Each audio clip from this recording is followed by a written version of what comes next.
Jose Benavidez is a very tall fighter. I'm going to say, about 6 foot, maybe even closer to 6'1". He weighed in at 138.5, and Mauricio Herrera, the WBA interim champion, 139.5. I'm T Street Controversy. This is T Street Controversy Live, and I cover boxing. Mauricio Herrera only has 7 knockouts for his career, but yet he's been talking of knocking out Jose Benavidez. Benavidez is in a point in his career where I'm thinking, okay, well, is this a showcase fight for him? Or is this for Herrera? Now, Benavidez is undefeated, and he's been compared to, guys like Oscar De La Hoya, Sugar Ray Leonard, people like that. So he has a lot on his shoulders as far as, do you really want to lose your O right now to a scrappy fighter like Mauricio Herrera? Now, looking at Herrera's career right now, he should be the WBA, WBC, and the Ring Magazine 140-pound recognized champion.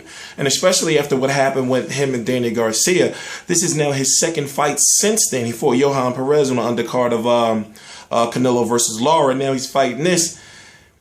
Garcia should have gave him a rematch, but it made it even worse for Garcia, because then Garcia went and fought Rod Salk, and it's like, how do you can't really clean that up.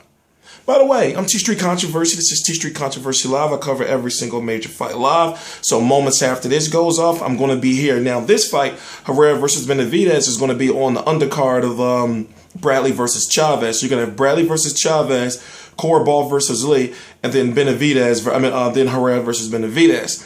So I'm going to be covering all 3 of those fights. Now, looking at the 140-pound landscape right now, and looking at the fact that he is fighting on HBO, meaning Herrera, you got fights like, let's even throw in some 147 guys in there. You got guys like Chris Algieri bouncing between 140 and 147. A rematch, he has a clear-cut win over Ruslan Prevodnikov. He's got that rematch. Maybe Tomas Delorme, Henry Hank Lundy. So the way I look at it is, Herrera is a threat to a lot of fighters in the 140-pound division. And then if you go over to the other network, Showtime, he can most likely outwork Lamont Peterson, and he can definitely outwork and beat Adrian Broner, in my opinion. Big fight for him that may be tough for him, a fight with Lucas Martin Matisse. It all depends. But what will be next? See, I guess it's hard because, he is a champion, and even though he is the interim champion, he is creeping up toward a mandatory shot against Danny Garcia anyway, but Danny Garcia is most likely going to be leaving the 140-pound division, and basically be known as ducking Herrera or fighting Herrera some years down the line when it really won't even matter or make any sense.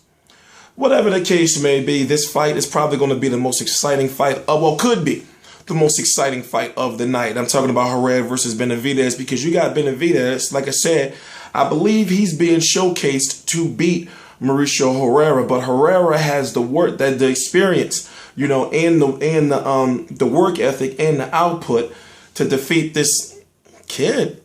Simple as that, despite the fact that he used to have great sparring partners with Manny Pacquiao, Sean Porter, guys like that, still he's green. And also, if I'm correct, this will be his first 12-round fights, and he's never been past 8, and he hasn't fought any fighters that you know of. So, like I said, this is going to be one of those fights where it's either going to be a showcase of him, or it's going to be Mauricio Herrera outworking him and basically pulling off an upset, because the way I'm looking right now is somewhat of a 50-50 fight. But that's just my opinion. I'm T Street Controversy. This is T Street Controversy Live.